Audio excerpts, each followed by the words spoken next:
Hello friends, welcome back once again. Friends, आज की class में हम लोग जानेंगे किसके बारे में? तो जल अवशोषण की आधुनिक विधि के बारे में। जल अवशोषण की आधुनिक विधि के बारे में।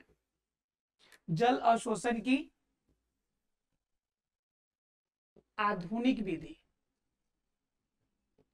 मतलब क्या? अभी जो विधि चल रही है कि किस विधि से, किस तरीके से उनके अंदर काम होते हैं, किस प्रकार एक पौधा जो होता है वह अपने बॉडी के अंदर पदार्थों का आदान प्रदान करता है, इसके बारे में हमें जानना है आज की क्लास में। राइट फ्रेंड्स, तो क्या है कि अवशोषण की क्रिया तो आप जानते हैं कि जल का अवशोषण कैसे होता है, लेकिन आज की क्लास में हमें जाननी यह है कि इसकी आधुनिक विधि कौन सी है। अवशोषण में मैंने आपको पहले ही बता दिया कि प्रसरण, प्रसरण, विसरण, वाष्पोत्सर्जन, ये बहुत सारी ऐसी क्रिया है जिनके बारे में हमने चर्चा पीछे क्लास में किया था। तो अब क्या है कि अब हमें जानना क्या है कि आधुनिक विधि से अभी कितने तरीके से आपका जल का अवशोषण पौधों के अंदर होता है, इनके बारे में। तो पहला जो मेथड आपको जानना है वो है आपका एपोप्लास्ट। कौन सा मेथड है? एपोप्लास्ट मेथड या एपोप्लास्ट विधि हम इसे कहते हैं। अब जरा सोचिए कि एपोप्लास्ट विधि होता क्या है। इसमें तो कोडिंग डिकोडिंग भी नहीं हो रहा है, इसको तोड़ के भी देखे तो क्लियर करे। तो क्या करना है कि एपोप्लास्ट के बारे में आप एक बार ध्यान से समझिए, ऑटोमेटिकली क्लियर हो जाएगा। जैसे आपको पता है कि ये एक कोशिका है, ये दूसरी कोशिका है, ये तीसरी है, ये चौथी है, ये पांचवी है। इस तरह से कोशिकाएं होती है। क्लियर होती है कोशिका। इससे इन कोशिकाओं के बीच में क्या होता है कि आपका अवकाश होता है, यानी खाली जगह पाए जाते हैं। ये दिख रहा है खाली जगह आप लोग को? यह आपका अवकाश पाया जाता है, जिसे अंतरकोशिकीय अवकाश कहते हैं। क्या कहते हैं इसे? अंतर कोशिकीय आवास, अवकाश। राइट, अंतरकोशिकीय अवकाश। या सीधा बात कहें तो कोशिकाओं के अंदर, कोशिकाओं के बीच जो जगह, जो स्पेस हमें दिखता है उसे हम लोग कहते हैं अंतरकोशिकीय अवकाश या अंतरकोशिकीय खाली जगह। राइट फ्रेंड्स, अब जरा गौर कीजिए इसमें कि अंतरकोशिकीय अवकाश अगर आपको मिल गया, अंतरकोशिकीय अवकाश हो गया, खाली जगह आपको प्राप्त हो गया, तो उसमें आपके अंदर क्या होगा कि कोशिका के अंदर जो झिल्ली होगी, अंदर जो आपका द्रव का मटेरियल होगा, जब द्रव बढ़ेगा, जब द्रव की मात्रा ज्यादा होगी तो द्रव की मात्रा बाहर निकलेगी तो कहां जाएगी? यह अंतरकोशिकीय स्थान में जाएगी। यह अंतरकोशिकीय स्थान में निकल के बाहर आएगी। जब अंतरकोशिकीय स्थान में द्रव की मात्रा ज्यादा बढ़ जाए, ध्यान से समझिएगा, अंतरकोशिकीय स्थान में द्रव आ गया, आ गया द्रव। अब अंतरकोशिकीय स्थान में द्रव आ गया मतलब कि अब उसके ऊपर कोई झिल्ली नहीं है, बिल्कुल खाली अवस्था में वो द्रव है। और बाहर से क्या होगी कि तेज धूप उस पर लग रही है, पूरी तेज धूप। मतलब क्या? गर्म धूप एकदम बिल्कुल इस पे पड़ रही है, बिल्कुल गर्मा गर्म बाहर से धूप। उसके बाद तेज शुष्क हवाएं चल रही है, गर्म गर्म हवाएं चल रही है, शुष्क हवा चल रही है। और गर्म हवा और गर्माहट की वजह से टेम्परेचर बढ़ेगा। और जब इसके अंदर जो द्रव वाला पदार्थ है, इसके अंदर जब तापमान बढ़ेगा तो तापमान जो द्रव होगा, द्रव से गैस में बदलेगा, अर्थात कि वाष्प में बदलेगा। द्रव से किस में बदलेगा? द्रव से वाष्प में बदलेगा, द्रव से वाष्प में बदलेगा। तो जब द्रव से वाष्प में बदलेगा तो उस कंडीशन में क्या होगा कि यह बाहर की तरफ वाष्पोत्सर्जन की क्रिया करेगा कि नहीं करेगा? तो यह वाष्पोत्सर्जन की क्रिया करेगा। अब बताइए, यहां से अगर वाष्पित हो जाएगा तो वाष्पित होने के बाद जाएगा कहां? तो यहाँ पे चिपके हुए, इनके सटे हुए बगल में ही आपका जा रहा होता है एक रास्ता, जिसे हम लोग जाइलम कहते हैं। क्या कहते हैं बाबू? जाइलम कहते हैं। अब क्या होगा कि यह जो आपका जो वाष्पित होगा, वाष्पोत्सर्जन की क्रिया होगी, यह वाष्पोत्सर्जन क्रिया के द्वारा कहां पहुंचेगा? जाइलम में पहुंचेगा। और जाइलम में जब पहुंचेगा तो इसके अंदर क्या होगी? इसके अंदर दबाव पड़ेगा। और जब दबाव पड़ेगा तो यह दबाव आपका एटीएम के नाम से जाना जाता है। यह दबाव किसके नाम से जाना जाता है? एटीएम के नाम से।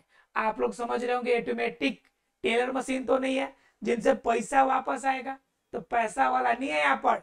यहाँ पे एटीएम का मतलब आपका जो टेम्परेचर, जो आपका प्रेशर है, एटमॉस्फेरिक प्रेशर है, उसकी बात कर रहा है। मतलब क्या, इन्वायरमेंट में जो वायुमंडलीय दाब है उसको शॉर्ट में हमने एटीएम लिखा है। तो एटीएम बन गया ये। तो कहां पहुंच गया एटीएम? अब ज्यादा कहां पहुंच गया? जाइलम में ज्यादा एटीएम हो गया। एटीएम का मतलब हो गया कि इसके अंदर वायुमंडलीय दाब, जो एटमॉस्फेरिक प्रेशर है, यहाँ पे ज्यादा आपका दाब बना दिया। अब जब ज्यादा दाब बनेगा तो यह एक एटीएम भी अगर होगा यहाँ पे प्रेशर, इसका जो मूल दाब पे अगर प्रेशर होगा तो ये लगभग 40 फीट तक की ऊंचाई तक यह पानी को पहुंचाने के लिए कारगर साबित होगा। समझिए एक एटीएम, एक इसका दाब बनेगा, यह दाब लगभग 40 फीट ऊंचाई तक लेकर जाएगा। मतलब क्या, समझिए कि यह पानी को कितना तेजी से ऊपर लेके जाएगा। तो पानी की क्रिया हम लोग अभी तक देखा था, प्रासरण और विसरण, बिल्कुल धुक्कुर धुक्कुर धीरे धीरे जा रहा था। अब धीरे धीरे में हम लोग सोच रहे थे कि 40 फीट लंबा है, 50 फीट लंबा पेड़ है, वहां तक कैसे पहुंचेगा? तो वहां पे कैसे पहुंचेगा? तो यह वाष्पोत्सर्जन क्रिया है जो आपका एपोप्लास्ट में होता है, और इनके वजह से आपका जो पानी होता है वह बिल्कुल ऊंचाई तक जाता है। क्लियर है आप लोग को? बिल्कुल ऊंचे स्तर तक जाएगा, जितनी हाइट तक जाना वहां तक जाएगा। क्लियर है आप लोग को? तो यह ऊंचाई तक जो जाने की क्रिया है, जो ऊपर तक जाएगा, इसी को हम लोग क्या कहते हैं? इसी की वजह से इनके अंदर जो आपका अवशोषण की क्रिया, जल अवशोषण की क्रिया, वह फास्ट तेजी से होती है, और इसी तेजी से आपकी जो क्रिया है वह क्रिया आपकी एपोप्लास्ट विधि के नाम से जानी जाती है। एपोप्लास्ट विधि क्या है? वाष्पोत्सर्जन क्रिया की विधि है, और उसके अंदर क्या होगा कि अंतरकोशिकीय जो स्थान होगा उनके अंदर वाष्पोत्सर्जन की क्रिया होगी, वह जाइलम पे प्रेशर बनाएगा, और जाइलम प्रेशर की वजह से पानी को लेके ऊपर तक जाएगा। क्लियर है? पहला कहलाता है आपका एपोप्लास्ट। क्लियर है सबको? दूसरा इसी में आता है आपका जो दूसरा विधि है इसका, उससे हम लोग कहते हैं सीमप्लास्ट। ये एपोप्लास्ट क्लियर है सबको? अब देखिए दूसरा मेथड क्या है? पहला तो एपोप्लास्ट था, दूसरा क्या है? सीमप्लास्ट। दूसरा क्या है? सीमप्लास्ट। अब सीमप्लास्ट के अंदर क्या होता है कि सीमप्लास्ट के अंदर यह अंतरकोशिकीय स्थान के अंदर वाष्पोत्सर्जन क्रिया के द्वारा आपका वृद्धि हो रहा था, लेकिन ये क्या होगा कि कोशिका के अंदर वाले मटेरियल को ये बाहर ले जाने में मदद करेगा। जैसे मान लीजिए कि यह ऊतक है एक, इनके अंदर एक कोशिका, 2, 3, ये 4 और ये 5, नीचे भी कर देते ये 6, ये 7, ये 8 कोशिका, ये 9 और ये 10। टोटल मान लीजिए कि ये 10 कोशिकाएं हैं। कितनी कोशिकाएं हैं? 10 कोशिकाएं इस झिल्ली के अंदर, यानी कि इस कोशिका भित्ति के अंदर यह जो आपका बना हुआ है, क्या यह ऊतक बना हुआ है, इनके अंदर टोटल कोशिकाओं का समूह कैसा है? 10 है। तो इसके बाहर की भित्ति एक होगी, कॉबड़ एक होगा, तो ये बाहर वाली भित्ति है। मान लीजिए बाहर वाली क्या है? भित्ति है। अब ये बाहर वाली भित्ति से अंदर जब जल को प्रवेश करना होगा तो पहले भित्ति को क्रॉस करना पड़ेगा, भित्ति क्रॉस करने के बाद झिल्ली को क्रॉस करना पड़ेगा, तब अंदर जाएगा। लेकिन अंदर जाने के बाद अंदर ही अंदर यह पदार्थों को ट्रांसफर करने के लिए इनको किसी भी तरह की रोक की आवश्यकता नहीं पड़ती है, तो यह आसानी से ट्रांसफर होगा, आसानी से कोशिकाओं में ट्रांसफर होगा। बात समझ में आ रहा है? यह कोशिका के अंदर वाली वृद्धि हो रही है, यह कोशिका के अंदर पदार्थों का आवागमन हो रहा है, तो यह मेथड जो कहलाता है वह सीमप्लास्ट कहलाता है। लेकिन सीमप्लास्ट भी ज्यादा कारगर नहीं होता है, क्योंकि क्या होते हैं कि जो कॉर्टेक्स कोशिका है, जो कॉर्टेक्स, मान लीजिए कॉर्टेक्स कोशिका का मतलब नीचे जड़ वाला कोशिका, जो जड़ वाला कोशिका है, उस जड़ वाले कोशिका के अंदर कोशिकाएं बिल्कुल चिपकी नहीं रहती है, उनके बीच में जगह होता है। तो जब बीच में जगह होगा या अंतरकोशिकीय स्थान बीच में पाया जाएगा, तो बताइए कि अंतरकोशिकीय स्थान आने के बाद वहां पर पदार्थों का जो लेन देन होगा, जो पदार्थों को ट्रांसफर होगा, वह किस विधि से होगा? एपोप्लास्ट विधि से। अर्थात कि पौधों के शरीर के अंदर ज्यादा अगर पदार्थों का ट्रांसफर होता है तो किस विधि से होता है? एपोप्लास्ट से। और उनके सहायक में कौन होते हैं? सीम्प्लास्ट होते हैं। एपोप्लास्ट कहाँ होता है? अंदर कोशिकीय स्थान में। सीम्प्लास्ट कहाँ होता है? कोशिका भित्ति के अंदर, कोशिका झिल्ली के अंदर। तो यह दोनों के अंदर, यह दोनों क्रियाएं मिलकर जल अवशोषण की आधुनिक विधि तैयार करती है। क्लियर है आप लोग को? सीम्प्लास्ट और एपोप्लास्ट। सीम्प्लास्ट में ही रखना है कि एक कोशिका के अंदर प्रवेश किया तो बगल वाले कोशिका में भित्ति नहीं है, अंदर की तरफ सिर्फ झिल्ली है, तो आसानी से यह पदार्थों को ट्रांसफर कर देगा। बाहर एक आदमी एक अगर झिल्ली अगर क्रॉस कर गया कोशिका भित्ति, तो अंदर कोशिका के अंदर पदार्थों को ट्रांसफर करना बिल्कुल आसान हो जाता है। बिल्कुल क्या हो जाता है? आसान हो जाता है। आशा फ्रेंड से क्लियर हो गया होगा जल अवशोषण की आधुनिक विधि। क्लियर है आप लोग को?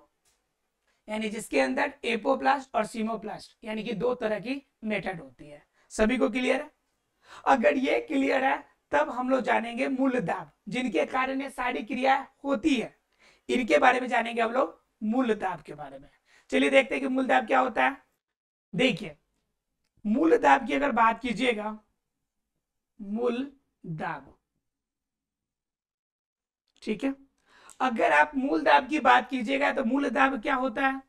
तो देखिए, जितना भी प्रेशर, जितना भी दबाव जो कॉर्टेक्स कोशिका है, जो बाहर उपस्थित जल जो कॉर्टेक्स कोशिका के बाहर कोशिका पर जो द्रव्य के कारण जो प्रेशर या जो दाब लगाएगा, उसी को मूल दाब कहते हैं। मूल दाब का मतलब, मूल मतलब जड़, मूल का मतलब जड़, और दाब का मतलब प्रेशर, यानी कि जो आपके जड़ पर जो प्रेशर लगेगा, जो दाब लगेगा, उसी को आप क्या कहेंगे? मूल दाब कहेंगे। जड़ पर लगने वाला दाब, लगने वाला दाब। अब जड़ पे कैसा दाब लगेगा? किसका लगेगा? तो वो लगेगा द्रव्य का। किसका लगेगा? द्रव्य का लगेगा। द्रव्य का दाब लगेगा जड़ पे। क्लियर है आप लोगों को? द्रव्य का दाब लगेगा किस पे? जड़ पे। और जड़ पे जब लगेगा तो इसी को हम क्या कहेंगे? मूल दाब के नाम से जानेंगे। अब बात एक और आती है कि जो द्रव्य इस जड़ पे दाब बनाएगा, यह आपका क्या होगा कि विसरण और प्रसरण क्रिया के समान ही तो है। लेकिन क्या हो गया कि यह जो जड़ पे लगने वाला विसरण और प्रसरण क्रिया जो है, विसरण और प्रसरण क्रिया जो हमने पढ़ा है, यह विसरण और प्रसरण क्रिया को 1927 में एक वैज्ञानिक थे, जिस वैज्ञानिक का नाम क्या था? जिसका नाम क्या था? Stephen Hills. जिसका नाम था स्टीफन हिल्स। इन्होंने यह जो लगने वाला जड़ पे जो दाब है, इस दाब का नाम इन्होंने क्या रखा? मूल दाब रखा। अर्थात एग्जाम में कभी कभी ऑब्जेक्टिव क्वेश्चन आ जाता है कि जो ये प्रेशर पड़ने वाला जो द्रव्य का जो ये दाब है, इस दाब का नामकरण किसने किया? तो स्टीफन हिल्स ने 1927 में, अर्थात कि 1927 में। वास्तव में यह द्रव्य क्या करता है कि यह द्रव्य पदार्थ जाइलम के वाहिकाएं जो होती है उन पे प्रेशर बनाता है, और इन प्रेशर की वजह से पानी जो होती है नीचे से ऊपर की तरफ चढ़ती है। जिस तरह से प्रसरण में हम लोग पढ़े थे कि जहां पे अधिक सांद्रता होगी कम सांद्रता की तरफ जाती है, लेकिन यहाँ पे जो बनेगा मूल दाब, मूल दाब क्या कहता है कि मूल दाब कहता है कि सिर्फ आप प्रेशर बनाइए और प्रेशर बनाने के बाद पंप की तरह ऊपर की तरफ जाएगा। एक छोटा सा एग्जांपल देते हैं, आपको क्लियर हो जाएगा। जैसे किसी टंकी से पानी आपको निकालनी पड़ती है, तो आप देखते होंगे बिल्कुल मुलायम वाला एक पाइप आता है। उस पाइप को क्या करते हैं कि मुंह से खींचते हैं बड़ी जोर से। आप मुंह से खींचने के बाद क्या होता है? उसमें प्रेशर पड़ता है, और प्रेशर पड़ने के बाद और उसे आप क्या कर देते हैं? नीचे रख देते हैं। नीचे रखने के बाद क्या होता है कि पानी ऑटोमेटिकली उसमें से निकल कर इस दूसरे वाले टंकी में आना शुरू हो जाता है। तो दरअसल वो कौन सा दाब है? वह दाब बन रहा है, वह दाब ठीक उसी प्रकार का दाब पौधों के जड़ों पे पड़ता है, और यह दाब क्या कहलाता है? हमारा मूल दाब कहलाता है। क्या कहलाता है? मूल दाब।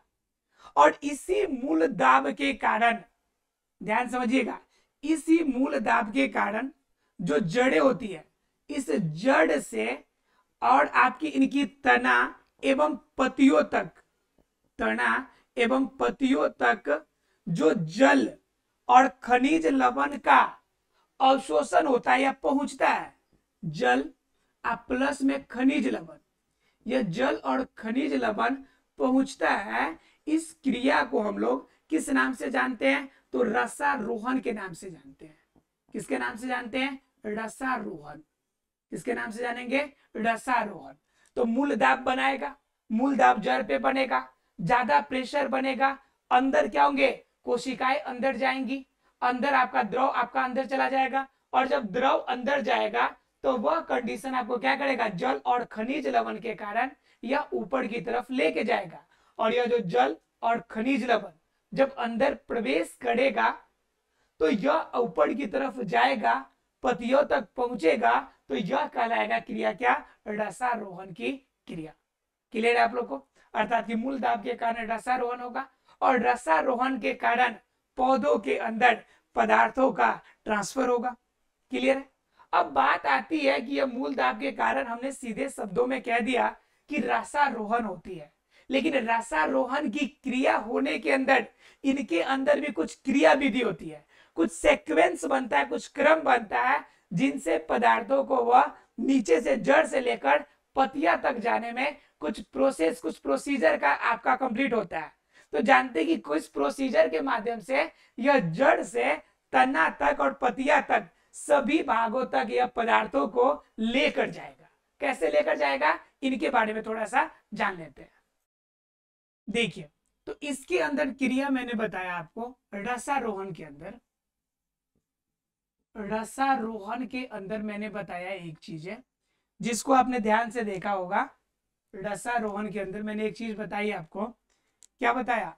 कि रसारोहण की क्रिया मूल दाब के कारण होती है। किसके कारण होती है? तो मूल दाब के कारण होती है। तो मूल दाब के कारण होने का मतलब है कि मूल दाब हमेशा बनना चाहिए, तब यह ऊपर की तरफ जाएगा। मैंने बताया कि लगभग 1 ATM होगा मूल दाब, तो उस कंडीशन में इसकी ऊंचाई लगभग 40 फीट तक जाएगी, 40 फीट तक जाएगी। वैसे लगभग 400 फीट तक की ऊंचाई अगर जानी हो तो कंफर्म है कि लगभग 40 ATM के 30 से 40 ATM आपका प्रेशर पड़ना चाहिए इस पे, तब ये इतनी ऊंचाई तक जाएगी। हम मान लेते हैं कि ये छोटे जो पौधे हैं उनके अंदर यह मिल जाएगा, लेकिन बड़े पौधे जहां पे होंगे और उस कंडीशन में पानी का लेयर थोड़ा अगर नीचे होगा, तो क्या उस कंडीशन में मूल दाब बनेगा? क्या हर जगह हमेशा मूल दाब बनता है क्या? तो इसका क्वेश्चन आता है कि नहीं, हमेशा एक समान मूल दाब नहीं बनेगा। जब पानी की प्रचुरता है तो मूल दाब ज्यादा होगा, पानी की कमी है तो मूल दाब कम हो जाएगा। तो उस कंडीशन में आपकी मूल दाब जो होता है हमेशा एक समान नहीं रहता है। लोगों ने कहा कि जब मूल दाब हमेशा समान नहीं रहता है तो मान लीजिए कि मूल दाब के आधार पे हम कहते हैं कि पौधों के अंदर क्या हो रहा है, पौधों के अंदर पदार्थों का आदान प्रदान हो रहा है और शोषण की क्रिया हो रही है। तो जब मूल दाब नहीं होगा तो उस समय जल और खनिज लवण नहीं पहुंचेगा, जल प्लस खनिज लवण नहीं पहुंचेगा, और जल और खनिज लवण जब नहीं पहुंचेगा तो उस कंडीशन में प्रॉब्लम क्रिएट होगी, और प्रॉब्लम क्रिएट क्या होगी कि वह पौधा सूखने लगेगा। तो लेकिन ऐसा तो होता नहीं है, पौधा तो सूखता नहीं है। तो उस कंडीशन में आखिर ये सिस्टम चलता कैसे? तो लोगों ने कहा कि अगर इस कंडीशन में भी अगर जिंदा रहती है और मूल दाब नहीं बनता है, इसका मतलब यह रसारोहण की क्रिया वाला जो वाद था, यह जो केस था, लोगों का जो यह मानना था, इसे हम लोगों ने अस्वीकार कर दिया। क्या कर दिया? अस्वीकार कर दिया। जब अस्वीकार कर दिया तो फिर हमें तो कोई ना कोई तो मेथड निकालना पड़ेगा जिनसे हमें क्लियर हो जाए कि आखिर पौधों के अंदर किस प्रकार से उतनी ऊंचाई तक मटेरियल लेकर जाएगा। तो उसके बाद 2 वैज्ञानिक हुए और दोनों का नाम है, एक का नाम है डिक्सन और एक का नाम है जॉली। क्या क्या नाम है एक का नाम है डिक्सन और एक का नाम है जॉली। क्या नाम है? जॉली। डिक्सन और जॉली ने अपना एक केस सबके सामने लाके स्पष्ट किया। कहा भाई ऐसा कुछ भी नहीं है कि मूल दावत से ही सब कुछ होना है, इसके अलावा तरीके हैं जिसके कारण वह अपना भोजन लेके ऊपर तक जाएगा। लोगों ने कहा ये बताओ कौन सा तरीका है? तो इन्होंने कहा कि सबसे पहली बात है कि इनके अंदर, पौधों के अंदर ऊंचाई तक अगर जाना है तो वह दो बातों पे निर्भर करेगा। सिर्फ दो बातें अगर क्लियर हो तो इन दो बातों के आधार पे पौधे क्या कर सकता है? पौधे जो होता है अपनी ऊंचाई तक पदार्थों को ट्रांसफर कर सकता है। तो कौन कौन सा दो मेथड? तो इसमें इन्होंने बताया एक नंबर, यह डिपेंड करता है वाष्प उत्सर्जन के खिंचाव पर। वाष्प उत्सर्जन के खिंचाव पर पहला नंबर किस पे डिपेंड करेगा? वाष्प उत्सर्जन के खिंचाव पे, कि वाष्प उत्सर्जन की क्रिया कैसे होती है, पहला नंबर। दूसरा नंबर कि वाष्प उत्सर्जन का खिंचाव हो गया। अब दूसरा कंडीशन एक और आता है कि वाष्प उत्सर्जन का खिंचाव जैसे जैसे होगा, खिंचाव होने का मतलब कि वाष्प उत्सर्जन की क्रिया थोड़ा सा फास्ट होगा। और दूसरा डिपेंड करता है कि पानी के सामंजस्य बैठाने वाली असमंजन जो क्षमता है, असमंजन क्षमता पर। ठीक है, असमंजन क्षमता पर अर्थात क्या? इसकी तनाव क्षमता पर, तनाव क्षमता पर। अब इस दो मेथड से इन्होंने बताया, डिक्सन और जॉली ने, कि इसी दो मेथड के आधार पर पौधों के अंदर आपकी पूरी जो अवशोषण की क्रिया है वह हो पाएगी इस दो मेथड के माध्यम से। यह पहला और ये दूसरा रहा आपका। ठीक है, तो इसमें क्या कह रहा है कि वाष्प उत्सर्जन की खिंचाव जितना ज्यादा आपका वाष्प उत्सर्जन का प्रभाव अधिक रहेगा, जितना ज्यादा धूप आएगी, जितना ज्यादा आपका तापमान मिलेगा, उतना ज्यादा इसका प्रभाव बढ़ेगा और उस कंडीशन में उतना ही तेजी से क्या करेगा? पौधों को जल और खनिज लवण प्राप्त होंगे। पौधों को जल एवं खनिज प्राप्त होंगे, पहला कंडीशन, राइट। जितना तेजी से पौधे के पास पहुंचेगा उसी के प्रभाव के अकॉर्डिंग क्या होंगे? उतने ही तेजी से पौधों के अंदर जल और खनिज लवण प्राप्त होंगे। दूसरा कंडीशन एक और है कि जितना ज्यादा तेजी से हम दे दिए प्रेशर बनेगा, वह प्रेशर कहां से बनेगा? जब पानी के अंदर असमंजन क्षमता होगी, पानी अपने आप के अंदर खनिज लवणों को घोलकर एक साथ लेकर जितना तेजी से वाष्पोत्सर्जन की दाब की तरफ बढ़ेगा उतना तेजी से वाष्पोत्सर्जन का खिंचाव होगा। मतलब क्या? दोनों एक दूसरे के साथ राम और लखन की कहानी है। जितना ज्यादा वह असमंजन क्षमता बढ़ाएगा उतना ज्यादा वाष्पोत्सर्जन का खिंचाव बढ़ेगा और जितना खिंचाव बढ़ेगा उतना तेजी से जल और खनिज लवण का ऊपर की तरफ विकास होना संभव पाएगा। मेन चीज है ये दो चीजें। तीसरा चीज क्या कहता है कि तीसरा एक और कि ये दोनों क्रिया जो होगी यह चलेगी, यही मेन चीजें है। लेकिन इस दोनों क्रियाओं की कंटिन्यू रहना, इन दोनों क्रियाओं का लगातार चलते रहना उनसे भी ज्यादा जरूरी है। दोनों लगातार होते रहे ये ज्यादा जरूरी है। और ये कब होते रहेगा? यानी कि पानी के असमंजन क्षमता, वाष्पोत्सर्जन की खिंचाव, अगर ये दोनों क्रियाएं लगातार चलती रहेंगी, इनके अंदर कंटिन्यूटी बना रहेगा, तो पौधों के अंदर रसाकोरोहन की क्रिया कंटिन्यू रूप से चलती रहेगी। ये कौन कहता है? डिक्सन और जॉली। ठीक है, पानी की असमंजन क्षमता मतलब पानी को अपने अंदर खनिज लवण को घोलकर ऊपर ले जाने की, वाष्पोत्सर्जन की खिंचाव में पहुंचाने की क्रिया आपकी क्या कहलाती है? इसकी तनन क्षमता कहलाती है, तनाव वाली क्षमता कहलाती है। और जितना ज्यादा तनाव क्षमता देगी उतना ज्यादा वाष्पोत्सर्जन का खिंचाव होगा। और जब ये दोनों क्रिया चलती रहेगी तो जिनकी वजह से आपका पौधों के अंदर सारी आपकी रसारोहण की क्रिया, पौधों के अंदर पदार्थों को पहुंचाने की क्रिया कंटिन्यू रूप से चलती रहेगी। आशा है फ्रेंड्स कि पौधों के अंदर आधुनिक तरीके से पदार्थों का ट्रांसफर क्लियर हो गया होगा। मिलते हैं अगले क्लास में, तब तक के लिए thank you very much friends.